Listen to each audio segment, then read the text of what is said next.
Ali, ó. Os dois companheiros aqui, ó. Já voaram em mim que cedo, tá? Ai, Jesus. Senhor Jesus.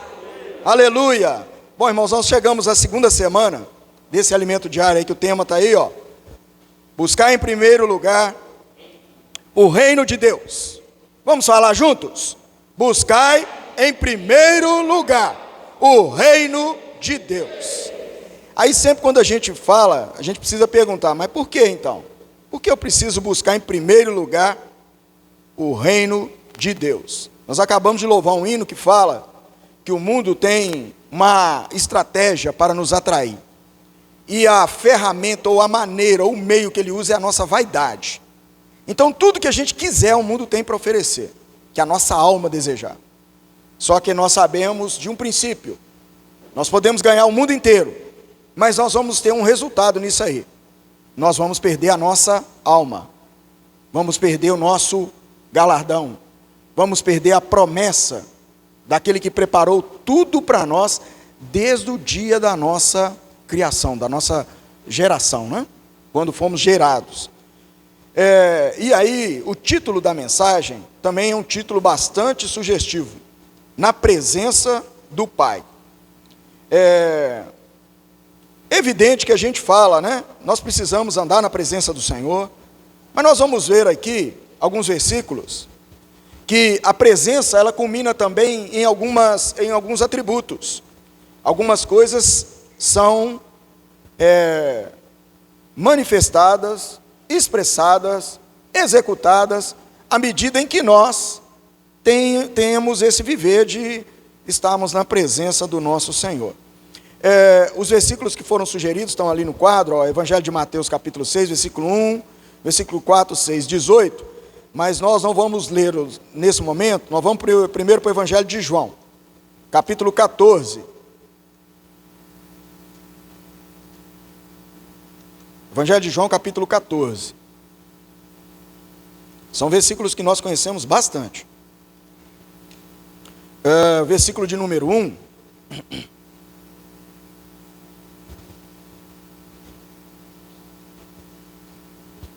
Achamos? Mateus já achou, então já ajuda bastante aqui, ó. Não se turbe o vosso coração. Credes em Deus. Crede também em... Os irmãos sabem quem está falando isso aqui, né? É o nosso Senhor. Então o fato aqui é que nós precisamos atentar. Em quem nós temos crido. Versículo 2. Na casa de meu pai há muitas moradas. Se assim não fora, eu vos teria dito, pois vou preparar-vos lugar. E quando eu for e vos preparar lugar, voltarei e vos receberei para mim mesmo, para que onde eu estou, estejais vós também. Então aqui tem uma característica que eu gostaria que vocês lembrassem dela. Casa, na casa do meu pai. Nós sabemos que hoje a casa de Deus é a igreja, coluna e base da verdade, e é a realidade do reino dos céus. O governo de Deus hoje ele se manifesta por intermédio da igreja, na qual todos os filhos de Deus foram inseridos. Mas aí a gente vai ver algumas características. Vamos dar um pulinho aí no versículo de número 23 do mesmo capítulo, por favor. Achamos? Respondeu Jesus. Mateus está achando, eles têm depressa. Se alguém me ama, guardará a minha palavra, e meu Pai o amará, e viremos para ele, e faremos nele morada. O desejo do Senhor, irmãos, é estar inserido em nossas vidas, em nosso viver. Por isso nós precisamos atentar que tudo, hoje, que está relacionado à nossa vida nessa terra, nós precisamos considerar onde e em quem nós estamos fazendo. Se nós estamos considerando a presença de Deus para tomarmos as nossas decisões, ou se vamos continuar vivendo de forma aleatória. Por isso, essa mensagem, quando o Senhor Jesus, ele chamou os discípulos para revelar para eles os capítulos 5, 6 e 7 de Mateus, ele fez um chamamento específico. Ele aproximou os discípulos dele, tinha multidão, os discípulos ali todos juntos, mas o Senhor fez um chamamento para os discípulos. Então é importante que nessa noite, eu e você, venhamos a atentar por esse fato. O que nós somos do Senhor? Nós fazemos parte da multidão ou somos os discípulos? Só o fato de nós estarmos aqui, diante dessa chuva que resolveu cair na hora da reunião, irmão, eu posso garantir para vocês que vocês fizeram uma escolha de discípulo, tá? Não é para qualquer um, não. Graças ao Senhor, né? O Senhor nos deu a graça de podermos estar juntos aqui nessa noite, né? Diante dessa chuva aí que está caindo aí, direto, né? Bom, esse chamamento, quando a gente vai lá em Mateus, Evangelho de Mateus agora, o capítulo 5,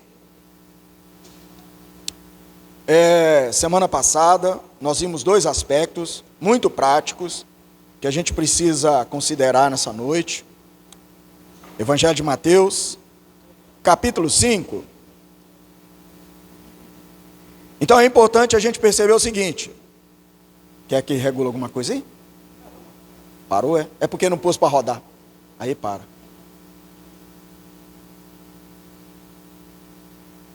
Foi? Agora vai. Mateus Futicano aí vai. Bom, aí o capítulo 5 do Evangelho de Mateus, versículo de número 13, por favor, vamos ler aí. Vós sois sal da terra. Ora, se o sal vier a ser insípido, como lhe restaurar o sabor? Para nada mais presta, senão para, lançado fora, ser pisado pelos homens. O que isso trata ou retrata na nossa vida? Imagine uma comida sem sal. No hospital tem, né? E é para quem? Para quem está com alguma limitação. A pessoa não pode comer. Agora, para a gente que tem a saúde normal, o paladar normal, quem consegue comer uma comida sem sal? Quem gosta? Gosta, Sofia? É duro, né? A gente não consegue comer, não é isso? Agora vocês imaginam uma coisa. Imagine uma pessoa sem sal. É sério, né, irmãos? Imaginem eu no meu casamento sem sal. Eu junto com os irmãos sem sal. Eu estava tendo comunhão com os meninos no início da reunião, né? A gente chega assim, aí, tem algum sabor? Tem alguma diferença? Você produz alguma mudança no ambiente que você chega? Ou você é uma pessoa sem sal? O sal aqui está relacionado à essência, tá? É o que nós temos interiormente. É a essência. O que é produzido em você e por intermédio de você. E aí vem o segundo aspecto. Versículo 14. Vós sois a luz do mundo.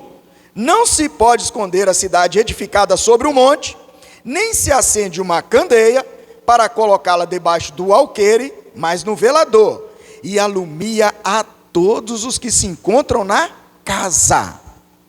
Voltou a palavra casa aqui de novo, que é aquilo que eu pedi para vocês guardarem um pouquinho. Depois nós vamos mencionar novamente o porquê dessa esfera.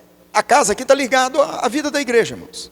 É o viver da vida da igreja. Agora, o que nós estamos manifestando com as pessoas à nossa volta? Nós estamos vivendo uma era de trevas, né? Isabel, no início da reunião a gente estava falando ali, né? Isabel falando, quantas situações, aí ela comentando que até algumas pessoas próximas, né? Falando que está tudo ficando tão difícil, né? O mundo está ficando tão intenso, as trevas, essa condição de pecado, o negócio está ficando fora assim da condição das pessoas suportarem, as pessoas não estão aguentando mais. Mas aí eu e você, de acordo com o que a Bíblia fala, eu e você somos luz. Aonde? No mundo. Nós estamos aqui para iluminar as trevas. Estão vendo como que a gente precisa da presença do nosso Senhor o tempo todo? Precisamos estar na presença do nosso Pai. Porque senão as coisas externas vão nos sufocar. E nós poderemos até mesmo sucumbir. Perder o prazer, perder a alegria. E tem um detalhe, você só pode oferecer aquilo que você tem. Se não tiver, não tem jeito de oferecer. Então, essas duas características, elas precisam ser aplicadas para mim. Senhor, eu preciso todo dia, eu preciso de ser renovado. Eu quero ser renovado. Porque tem um detalhe também, é o querer. E nós vamos ver também duas figuras nessa noite que vão mostrar para nós. Uma que quer, outra que não quer. O fato é, se eu quero, a gente estava tendo comunhão ali no início, estava tendo comunhão com os meninos no serviço de música ali, mesmo que vamos colocar, olha, até agora foi tudo complicadíssimo na minha vida, só problema, mas a Bíblia me mostra que tem um Deus que é poderoso para fazer infinitamente mais do que tudo que eu pedi ou pensar, e de acordo com o que nós lemos ali no Evangelho de João, Ele habita dentro de nós, Ele está dentro de mim, então Ele tem o poder de me mudar, Ele tem o poder de me transformar, Ele tem o poder de me renovar, eu só preciso querer, é uma escolha que eu tenho que fazer. Por isso, irmãos, a gente sabe que, assim como a Bíblia retrata o nosso exercício de fé, isso é constante, essa comunhão tem que ser constante. Você pode ter certeza que assim como Davi foi amplamente estudado pelo diabo, para que o diabo pudesse montar aquela armadilha, olha bem, uma armadilha bem estratégica, e conseguiu tomar um rei, considerado o homem segundo o coração de Deus, no meio de uma batalha, onde todo o povo estava lutando, toda a igreja estava avançando, mas o diabo conseguiu colocar nele frieza, um homem que derrotava tudo, gigante, urso, o que fosse, leão, o que fosse, todos os animais, ele não tinha problema para ele, não tinha medo, mas o diabo foi estudando Davi, até o ponto de montar aquela estratégia e fazê-lo cair. Então a mesma coisa conosco, mas a partir do momento em que nós buscamos permanecer, é simplesmente permanecer na presença do nosso Deus, do nosso Pai, daquele que vai nos governar e nos direcionar em todas as coisas, sejam pensamentos, sentimentos, interesses, planos, propósitos, o que for, nós temos um Deus que cuida de nós, e Ele quer nos aperfeiçoar.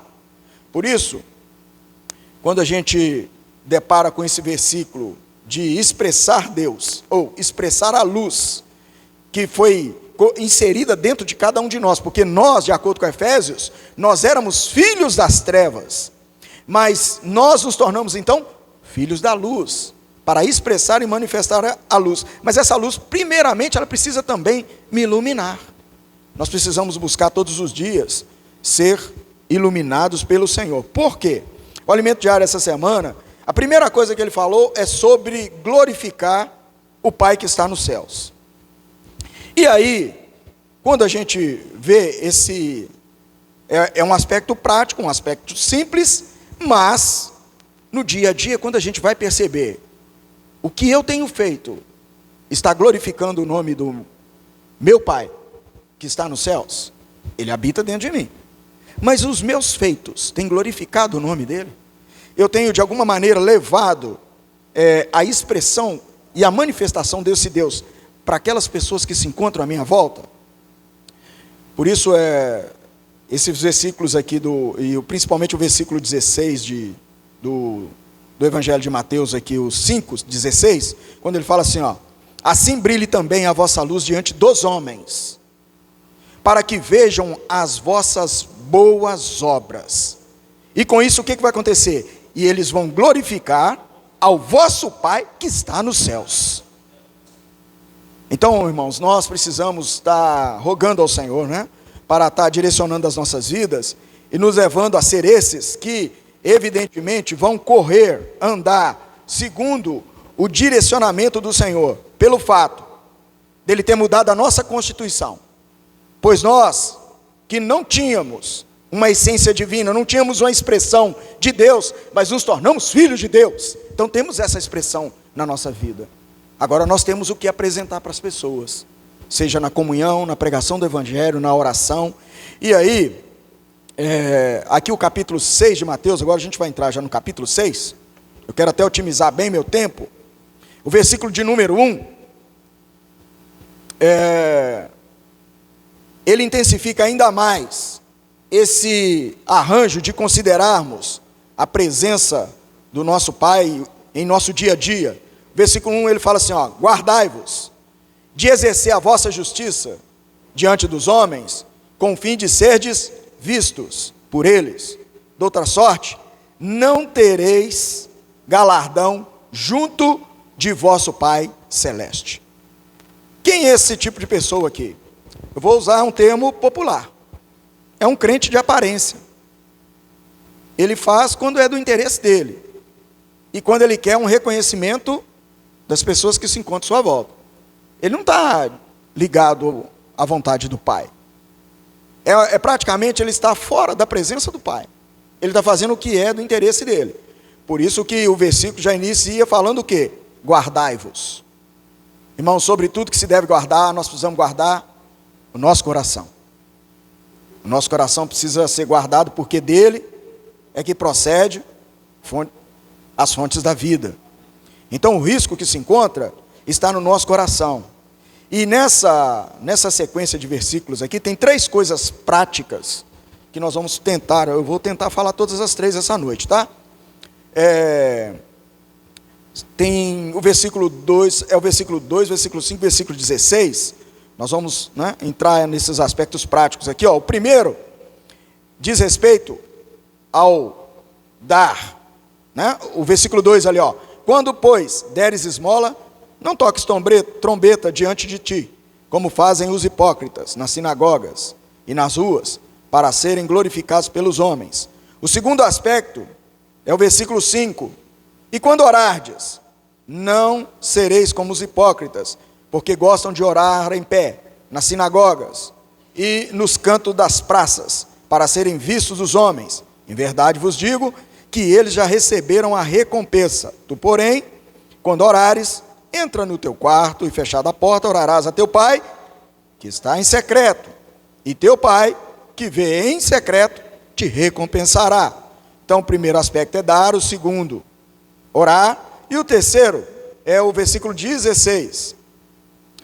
Quando jejuardes, não vos mostreis contristados, como os hipócritas, porque desfiguram o rosto com o fim de parecer aos homens que jejuam. Então, bom, são 3 aspectos práticos aqui para nós. O primeiro, que está falando com respeito a dar esmola, é só a gente lembrar do que foi mostrado para nós na semana passada, na questão das bem-aventuranças. A primeira delas fala de quem? Dos pobres de espírito. O Nilton até usou um termo mais forte, né? Os miseráveis de espírito, né? Que são vazios, que são, se consideram pequenos, enfraquecidos. Não enfraquecidos na questão espiritual, mas enfraquecidos no que diz respeito ao seu ímpeto natural, à sua capacidade, né? E dá liberdade para que o Senhor o preencha completamente. Aí vem então, o que nós estamos oferecendo, o que nós estamos dando, no que diz respeito à vontade de Deus.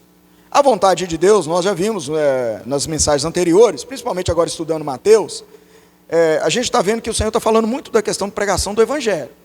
O que vai enriquecer uma pessoa? Se a Bíblia me mostra que ele pode ter ganhado, igual esse rapaz ganhou aí agora, 189 milhões na cena da virada. Ele ganhou 189 milhões, faço ideia o que a vida dele virou. Mas e aí? Para onde que ele vai daqui uns anos? Para onde que ele vai parar? Porque um dia a vida dele nessa terra vai parar. Querendo ou não, ela vai parar. De um jeito ou de outro vai parar. E para onde ele vai? Então, até isso aí, ele se acha hoje alguém que não precisa de receber nada. Provavelmente. Mas na hora que chegar um momento que ele começar a ser cercado pelas coisas desse século, por tudo que o mundo há de oferecer, o que vai acontecer? Lembram que eu comentei com vocês semana passada de uma pessoa que estava com um certo valor na caderneta de poupança e estava em depressão, né? Por incrível que pareça, essa semana na Rádio Itatiaia, uma psicóloga apareceu falando a mesma coisa. Está acontecendo uma série de casos em Belo Horizonte, pertinho da gente aqui, ó. As pessoas que têm muito poder aquisitivo, muito alto, estão entrando em depressão. Estão depressivas. E tem pessoas lá que já foram, esses lugares aí exóticos, Dubai, essas coisas aí, né? Trem assim que quando você olha, lá eles comem até negócio com ouro, não sei para que isso. Gente, café com ouro, né? Põe uns... Aí, Gênio, comer ouro. Ó, hein, Toninho? Vai entender um negócio desse? É o cúmulo do absurdo, né? Teve um dia que eu vi uma reportagem de uma modelo. Ela pegou um carro, como é que chama o negócio? Lamborghini. E mandou jatear ele de cristais. Vem um camarada. Eu até lembrei de pai, rapaz. Com um Peugeot, menino, um Peugeot meio capenga. Parece que eu acho que nem seta do Peugeot devia estar funcionando. Deu uma lenhada no carro da mulher. E bateu e foi embora. Assim, ele foi embora porque ele viu onde que ele entrou. O Peugeot não paga nem o parafuso da roda do carro dela. Gente. Tom, e assim, homem tem muita coisa com carro, né? Você precisa de ver como é que essa mulher ficou. Aí eles mostrando, né? Pessoal, hoje todo mundo faz vídeo, né? Aí mostrando a irritação que ela ficou. E agora, como recuperar? E tem gente que tem um detalhe, recupera o carro, mas ele acha assim, o carro está recuperado, eu tenho que vender, trocar. Irmãos, não para isso. Essa é a condição que a humanidade vive. Agora nós sabemos que à medida que o Senhor, Ele produz no nosso espírito o verdadeiro prazer, a verdadeira alegria, a verdadeira paz, a verdadeira justiça, irmão, não importa o que está nas nossas mãos, o fato é, nós temos um Deus que vai nos fazer considerar o verdadeiro prazer, a verdadeira alegria, e não apenas isso, Ele vai usar o nosso testemunho para alcançar aqueles que estão à nossa volta. Quantas vezes a gente já ouviu o testemunho de irmãos que passaram por uma situação, estavam num determinado lugar, e mesmo que estava numa situação assim, aparentemente triste, ele intercedeu pelas pessoas que estavam perto dela, e essas pessoas ficaram alegres, desfrutaram, tocaram em Deus, sentiram a presença de Deus. E não é à toa que a Bíblia fala que é num ambiente de morte que a gente consegue perceber a realidade da humanidade, do ser humano, para onde que ele vai. Então, quando diz respeito a esse dar a esmola aqui, é igual no versículo 3, ele fala assim, tu porém, ao dares a esmola, ignore a tua mão esquerda, o que faz a tua mão direita, para que a tua esmola fique em secreto, e teu pai que vê em secreto te recompensará. O que a Bíblia está mostrando para nós? Nós não buscamos, nem devemos buscar nada para o nosso mérito, para termos nenhum reconhecimento, mas nós estamos aqui unicamente para satisfazer o nosso Deus, o nosso Senhor, seja na pregação do Evangelho, no cuidado com as pessoas.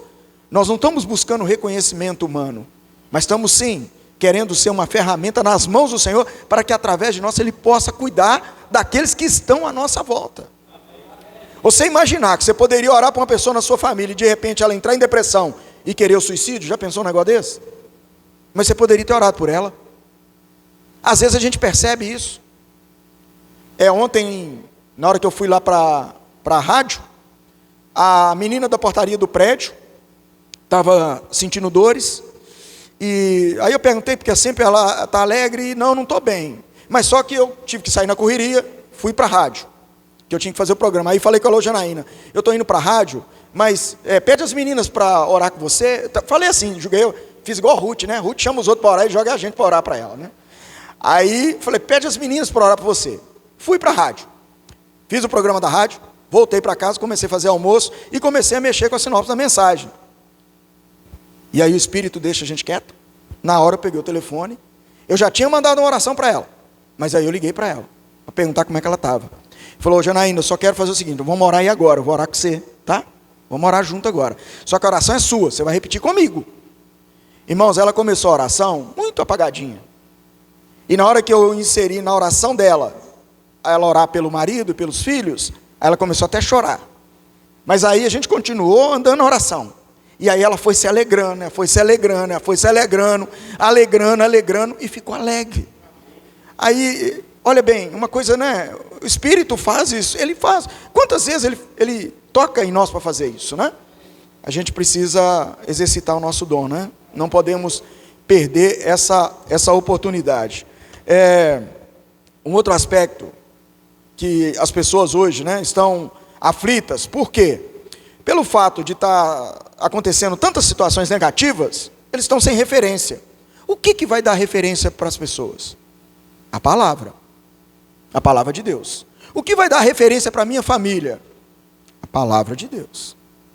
Tem uma pessoa que recebe oração, que eu mando também, aí costuma sempre no final de semana, eu lembro de alguns que sempre estão respondendo as mensagens, e intensifico a oração falando para Deus abençoá-los no final de semana, eles, a família e tudo mais. Aí ontem eu não fiz isso com essa pessoa. Ela mandou mensagem para mim. Que Deus abençoe você, a sua família nesse final de semana. O Senhor Jesus continue te guardando, cuidando da sua vida.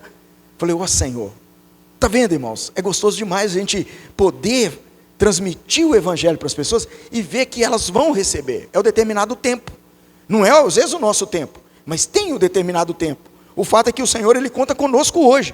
O meio dele alcançar as pessoas, o intermédio, a forma que Ele vai intermediar, que Ele vai usar para alcançar as pessoas, é por meio de nós. Então a gente precisa atentar para isso. E tem um exemplo na Bíblia muito forte. Lucas, capítulo 15. Vamos dar um exemplo prático, porque fica mais gostoso. Esse exemplo, a gente conhece, é o exemplo da ovelha perdida. Lucas, Evangelho de Lucas, capítulo 15.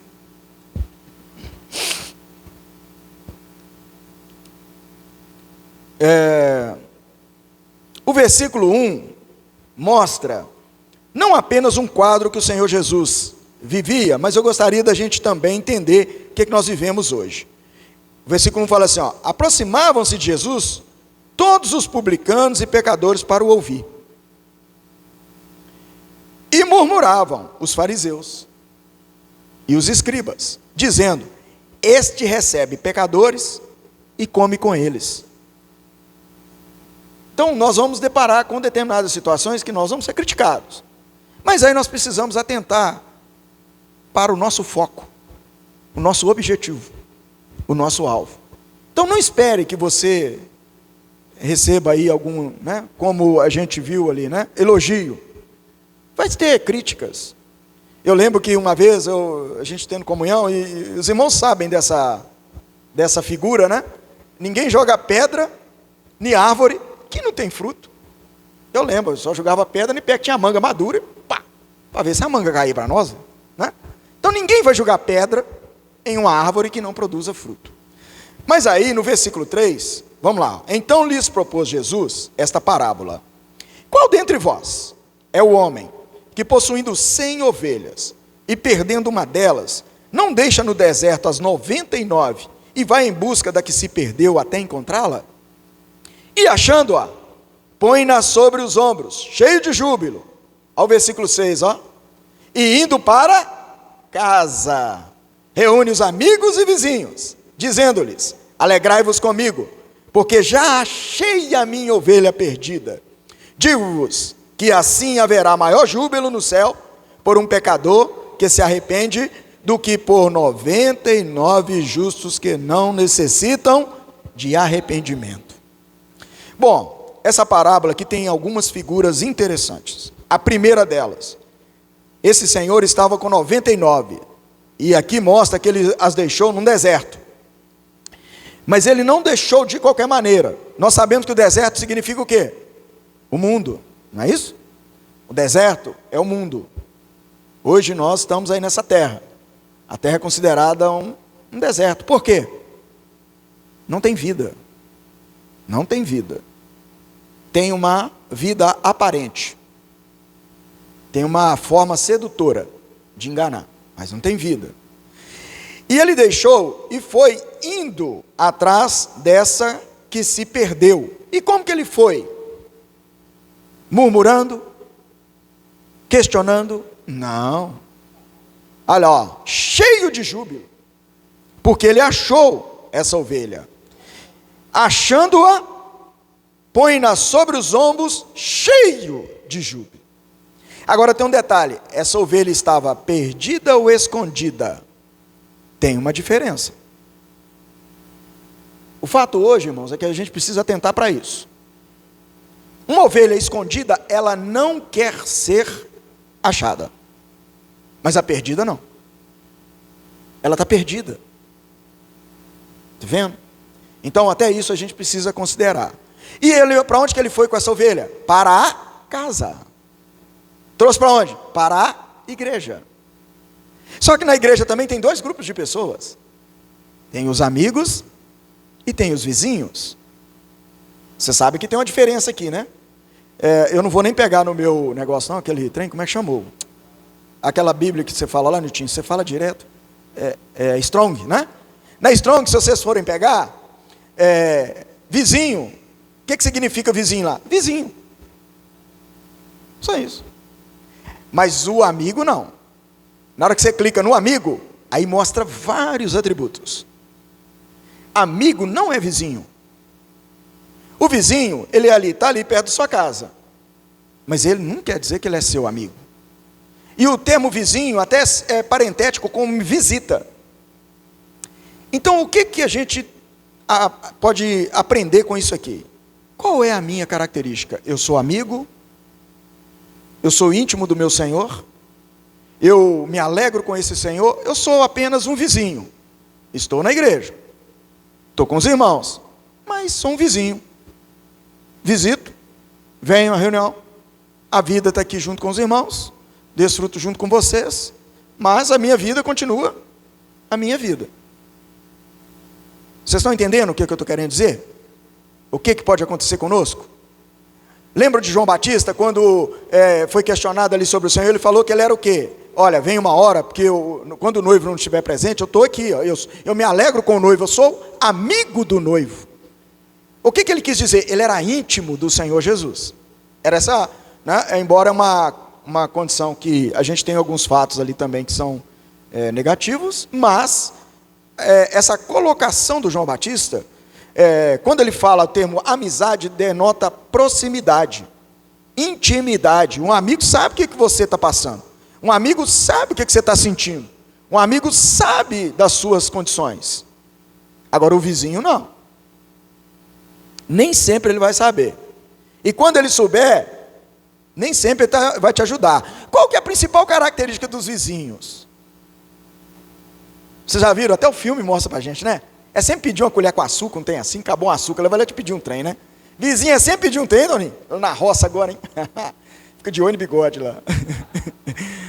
Então é isso, irmãos. A gente precisa, né, considerar hoje qual é a minha correlação com o Senhor, com os irmãos, na vida da igreja. Se eu sou apenas um vizinho, eu não tenho... eu não estou ligado, eu não estou vinculado com a reunião. Eu vou na reunião, participo da reunião, terminou a reunião, o Senhor ficou na reunião, eu vou para a minha vida. A gente pode correr esse risco, irmãos. É muito sério. Depois desse negócio da pandemia, então, tantas coisas. Os irmãos lá na instância estão pedindo para a gente estar orando pelas conferências. Por quê? Agora está levantando de novo, negócio de gripe e por aí afora. Irmãos, e se nós não intercedermos, não se assustem se surgir uma barreira para a conferência internacional. Por isso que nós temos que rogar ao Senhor e pedir ao Senhor para abrir essa porta para nós. Mas quando você está orando, a primeira coisa que o Senhor vai ver é o seguinte: qual o coração que está aí? Qual o teor que está no seu coração? Você está com o desejo que isso aconteça? Você quer participar? Às vezes não vai dar para você ir, não tem problema, porque por causa da data, né? Não vai coincidir para você ir. Mas o fato é, você tem esse desejo, você tem esse sentimento, porque são momentos ímpares para a nossa vida. Eu lembro um dia que eu estava no hospital, sentado lá da Cilda, fui com ela para o hospital, porque ela foi consultar, daí a pouco, eu acordei, tinha um fantasma me empurrando a cadeira de roda. Eu falei, uai, já é Jesus? Não é, porque Cilda estava de um lado, chorando, Sabrina do outro. Irmãos, foi assim, ó. Eu não vi nada que aconteceu, eu estava sentado do lado dela. Não assustei, tá aquela encrenca me empurrando o carrinho. O que é a nossa vida, irmãos? O que precisa acontecer na nossa vida para a gente despertar? Como a Bíblia fala, desperta, ó tu que dormes, levanta-te de entre os mortos. O Senhor precisa nos iluminar, irmãos, para a gente perceber que nós precisamos aproveitar as oportunidades que temos hoje e desfrutarmos com júbilo a comunhão com os irmãos, achando, põe-na sobre os ombros, cheio de júbilo, e indo para casa, para as reuniões da igreja, para estar junto com os irmãos, é onde nós vamos trazer as ovelhas perdidas, para serem cuidadas. Indo para casa, ele chama lá os amigos, vizinhos, dizendo-lhes: alegrai-vos comigo, porque já achei a minha ovelha perdida. Ó Senhor Jesus, digo-vos que assim haverá maior júbilo no céu por um pecador que se arrepende, do que por 99 justos que não necessitam de arrependimento. Agora aqui é um outro detalhe prático, eu não vou nem mexer com ele não, porque o fato é que dia a dia, nós que conhecemos a nossa condição, sabemos da nossa limitação, todo dia precisamos de nos arrepender diante do Senhor, para que o Senhor possa nos renovar, nos encorajar, nos impulsionar. E aí fica a hora da gente tomar o cuidado com as razões, né? Porque tem que haver um motivo, né? Esse caso aqui desse senhor, ele ficou muito alegre. E aí nós temos que ver o que está produzindo alegria em nós. Qual é a motivação para nós vivermos nessa terra? Se for as coisas desse mundo, irmãos, acabou. Igual a gente vê, né? No Instagram, Facebook, esses trem, né? As pessoas estão ali, põem aquelas fotos, tal. A vida toda é complicada, mas põe as fotos. E acredite se quiser, está ali. Igual o outdoor. Outdoor não é bonito? Olha atrás dele para você ver. A frente é bonita, né, Joãozinho? Hein? Joãozinho põe aqueles papéis lá e tal, escova direitinho, né? E lá atrás? Tudo pau podre, né? É isso aí, irmãos, é isso aí. E é o que está acontecendo, né? Aí entra então o nosso cuidado, né? A gente precisa pedir ao Senhor. Romanos, capítulo 1, versículo 13. Qual que é a nossa principal incumbência, né? Aí Paulo mostra isso para nós. Nessa semana a gente viu esses versículos aqui. Romanos, capítulo 1.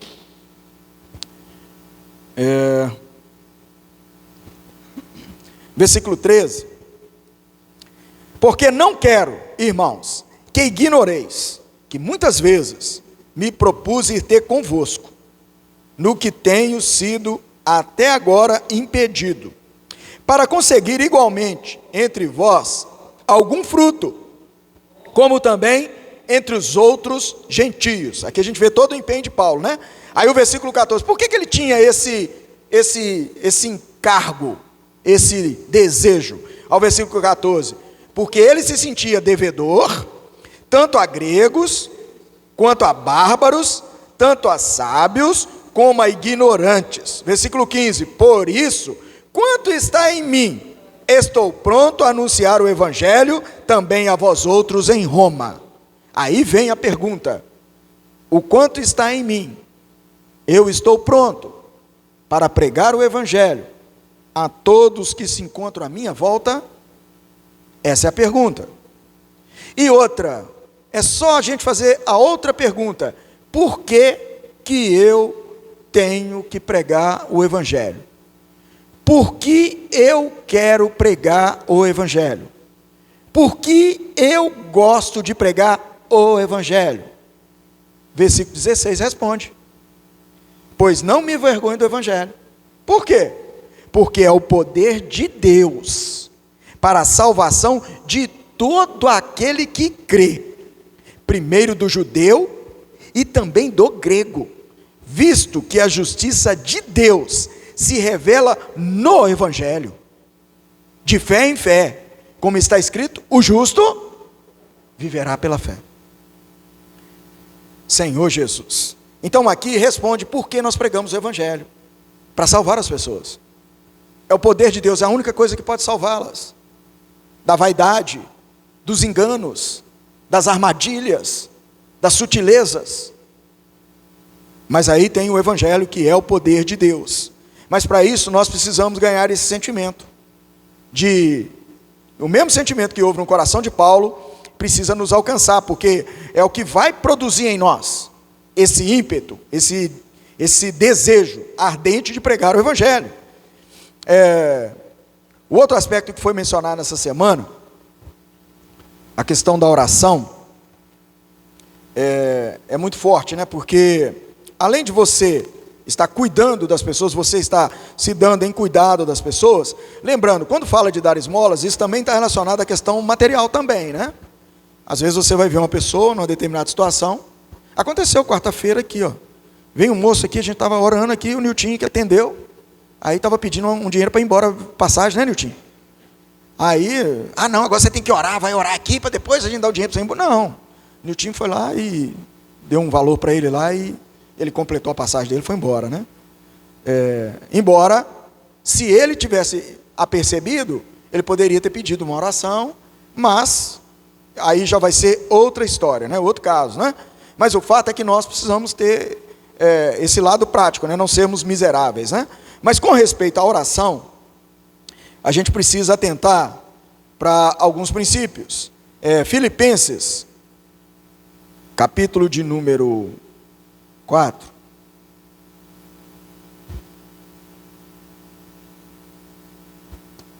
Senhor Jesus. Filipenses 4, versículo de número 16. Olha como que ele fala, ó.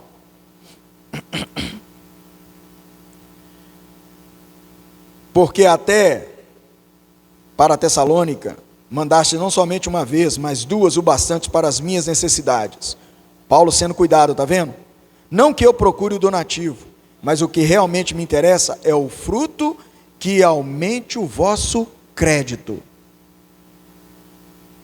Recebi tudo e tenho abundância, estou suprido, desde que Epafrodito me passou às mãos o que me veio de vossa parte, como aroma suave, como sacrifício aceitável e aprazível a Deus.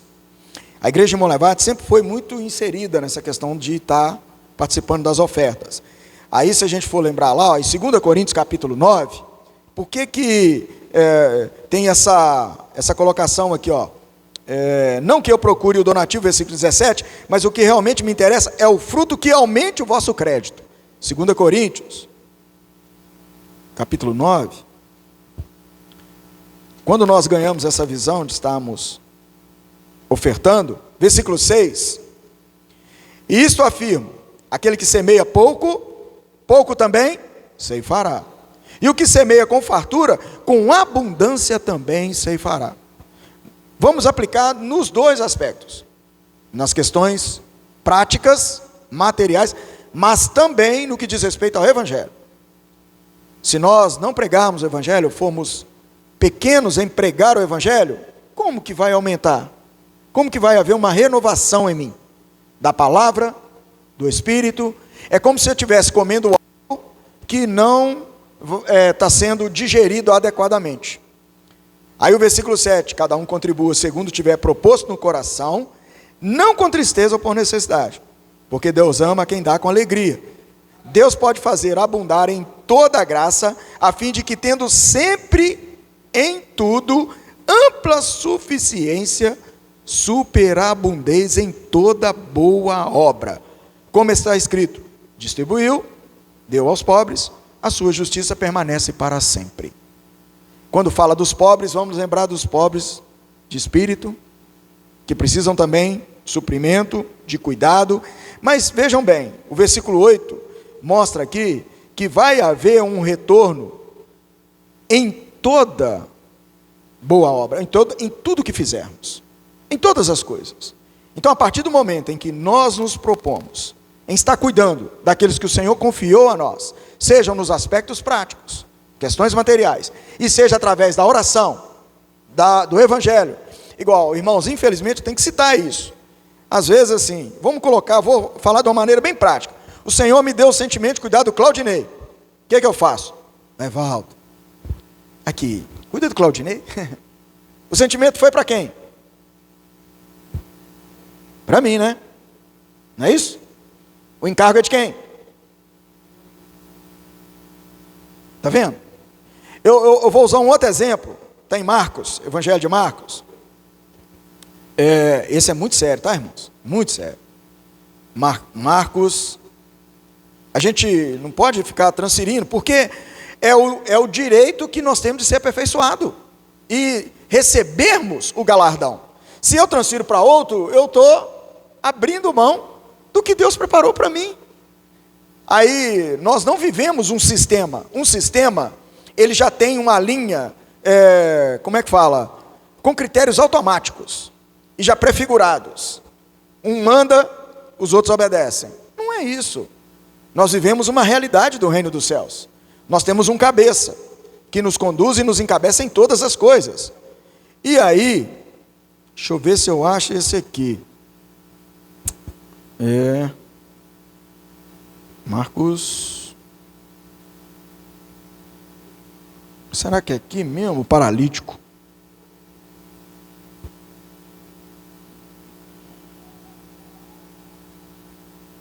Rapaz, onde que esse homem está, meu Deus do céu? Vamos entrar Jesus.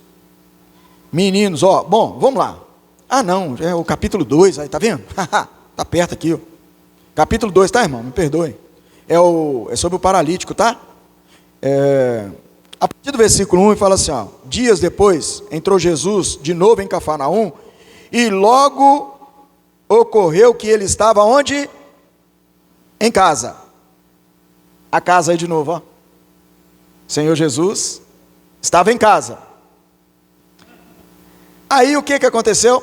Muitos afluíram para ali, tantos que nem mesmo junto à porta eles achavam lugar, e anunciava-lhes a palavra, e alguns foram ter com ele, conduzindo um paralítico, levado por 4 homens. Dinei é bom nisso. Dinei, o número 4 significa o quê, hein? É natureza humana, né? O homem, né? Como o principal, né?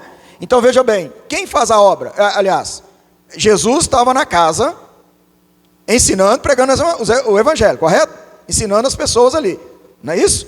Mas quem que levou o paralítico para casa? Foram 4 homens. Está vendo onde que nós estamos inseridos? Bom, e não podendo aproximar-se dele, por causa da multidão, descobriram o eirado, no ponto correspondente ao em que ele estava. E fazendo uma abertura, baixaram o leito, em que jazia o doente. E aí o versículo 5, olha só: vendo-lhes a fé, quando Jesus está falando aqui, está falando o quê? No plural, correto? Vendo-lhes, não é plural? Vendo-lhes a fé, Jesus disse para quem? Para o paralítico. Então, primeiro ele viu os amigos, os 4 homens, levando o paralítico, colocando ele ali. E na hora que Jesus viu a fé, ele falou para quem? Para o paralítico. O que eu estou querendo mostrar aqui?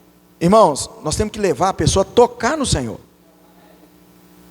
Senão não vai acontecer nada. Igual, eu posso pedir para vocês orarem para mim. Mas se eu tiver de alguma maneira a condição de estar aqui, na reunião com vocês, na oração, eu preciso estar. Se eu não tiver, vocês vão orar. Deus vai ouvir. Mas Deus vai ficar assim, e agora? Como que acontece isso? A sequência aqui, ó. Filho, os teus pecados estão? Qual que era o problema do paralítico? Pecado. Tinha uma coisa nele que o estava impedindo de reagir. Está vendo como que é forte o que a Bíblia mostra para nós? Bom, era a limitação. Então tem vários níveis, tá, irmãos? Agora a gente precisa considerar isso. Todo fisioterapeuta, ele vai virar para você e falar assim: a partir do momento que você machucou alguma coisa, você quebrou alguma coisa e tudo mais, você começa a andar novamente, igual nós, né? Estamos andando diariamente. Cada dia a gente passa uma experiência. Se a gente exercitar mais, quanto mais a gente exercita, lembram do que a Bíblia fala? Quanto mais você exercita o dom, se torna ministério. Não é isso? Mais dom, mais graça. Mais graça, mais dom. Até que se torne um ministério. Aí por que então não é desenvolvido? Porque não exercita. Mas aí Jesus falou com o paralítico: os teus pecados estão perdoados. Qual que é o problema agora então? Versículo 6. Mas alguns escribas começaram a questionar.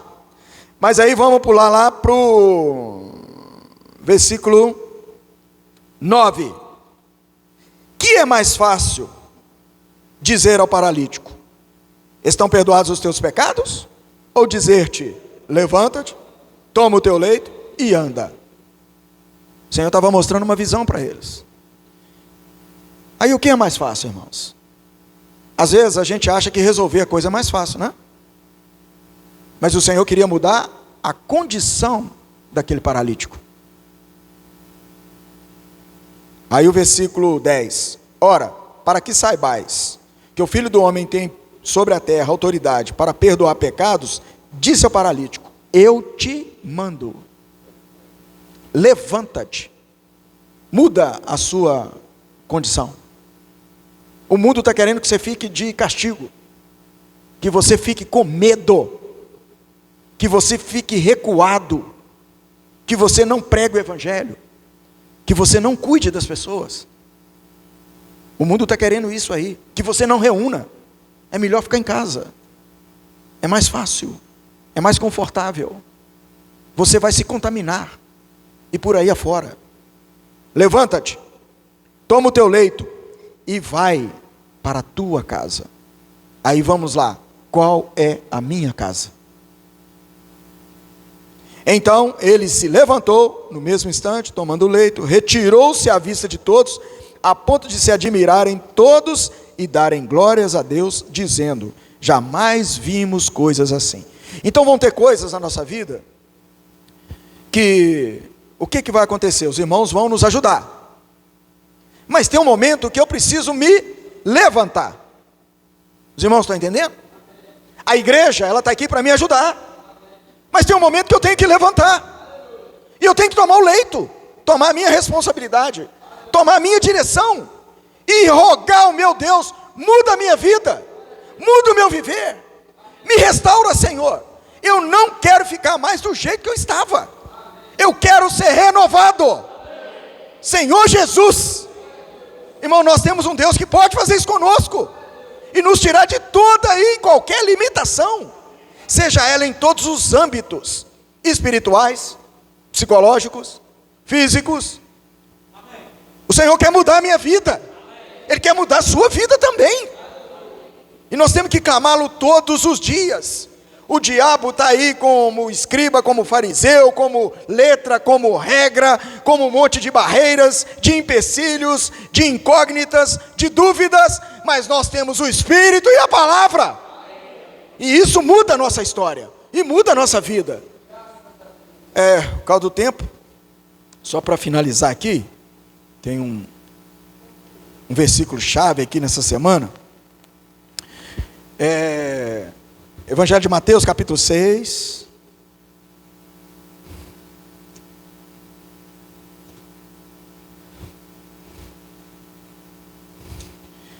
Versículo de número 9.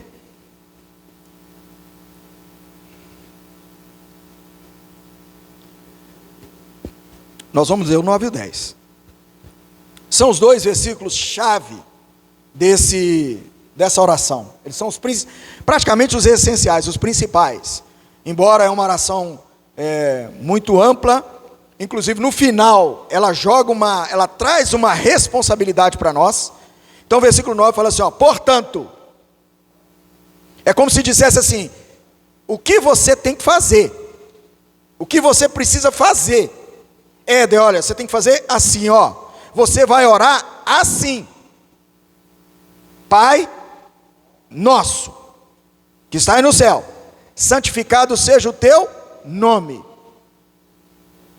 Aí vem a minha oração: Senhor, o Senhor é o meu Pai, e eu quero santificar o seu nome. Aí o versículo 10: venha o seu reino, governa a minha vida, governa o meu coração, os meus pensamentos, os meus sentimentos, e faça a sua vontade na minha vida. Aplica a sua vontade em mim, assim como ela já é feita no céu. Então, irmãos, há uma realidade para nós hoje, de estarmos nos colocando diante do Senhor, para estarmos cuidando daqueles que Ele colocou e confiou a nós. Mas só que, para eu cuidar de alguém, eu preciso ter aquilo que eu vou usar. O que vai mover, o que vai impulsionar o meu cuidado, é o que eu tenho para cuidar. Por isso que o título da mensagem, ele fala dessa parte crucial, que é nos mantermos na presença do nosso Pai, do nosso Deus. Porque uma vez na presença do Senhor, constante, com realidade constante desse viver, aí Ele sim vai nos capacitar, nos habilitar para toda boa obra. E aí tudo que venhamos a fazer vai ser digno do nome do Senhor, vai glorificar o nome do Senhor. Tinha um outro aspecto aqui, jejuar, eu vou só, para a gente concluir aqui rápido, A questão do jejum tem as duas características. A questão física, de um voto que você vai fazer, de se consagrar, mas tem uma questão que ela já impulsiona naturalmente. A sua consagração. Você pode consagrar o tempo que você tem, você vai fazer o voto diante do Senhor. O jejum é nada mais, nada menos do que a sua consagração. E isso aí denota o seguinte: o quanto que essa presença do Senhor em mim é importante. Na hora que vier coisas sugestivas, tentando me arrastar e me envolver com coisas deste século, como que eu vou fazer? Senhor, olha, o Senhor precisa me livrar disso. A minha família, situação é essa, as pessoas à minha volta, mas o que é mais importante é primeiro você. Você está firme, preparado para a volta do Senhor? Nada vai te desvincular? Nada vai te impedir? A primeira é essa, a primeira parte é essa. Por isso que a gente precisa considerar a minha condição, primeiro eu. A partir daí, eu começo a desfrutar o Senhor com toda intensidade, aí Ele vai me capacitar para estar desenvolvendo, desempenhando esses aspectos práticos, cuidando das pessoas, orando por elas, me posicionando e jejuando para que elas sejam mudadas e transformadas. É prático o viver da igreja. Por isso que nós, quando a gente vê esse tema do alimento diário, tudo está ligado ao que nós estamos buscando em primeiro lugar. Que o Senhor, irmãos, possa nos dar graça, da gente estar dia a dia considerando de uma maneira bem intensa o que Ele preparou para nós. Nós não sabemos o dia de amanhã, não sabemos o que temos pela frente. E tantas coisas estão acontecendo, nesses últimos dias.